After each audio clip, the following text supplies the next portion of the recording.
A Chinese AI just beat every Western model in a coding competition, and the results are hard to ignore. The setting, an AI coding contest. 9 models enter, same challenge, write a Python client, connect to a server, compete head-to-head in real-time coding tasks. The challenge, a word gem puzzle, a sliding letter board, find words, score points. 7-letter words are worth points, short words cost you points, 10 seconds per round, no mistakes. Here is the final scoreboard.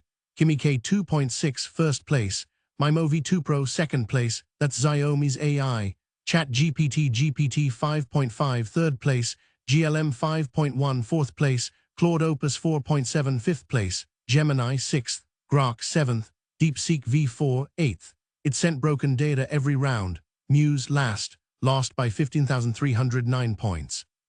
Kimi K 2.6 is from Moonshot AI, a Chinese startup founded in 2023.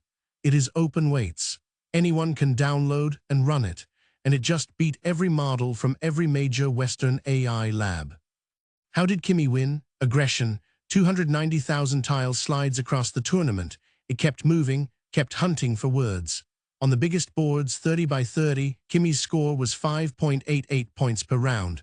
Claude, 1.00. GPT 5.5, 5.38. Kimi was ahead by a mile. The lesson, bigger problems favor the bold. On small boards, static scanners worked fine. On 30 by 30 boards, where reconstruction was everything, the bot that kept sliding won. What does this mean? The idea that Western AI is obviously ahead, that AI leadership is a one-horse race. Kimi K 2.6 just challenged that assumption in real competition with real scoring on live television. One contest doesn't settle the debate, but Kimi's win is a signal. The next generation of AI leadership is being built outside Silicon Valley, and it's open for anyone to try.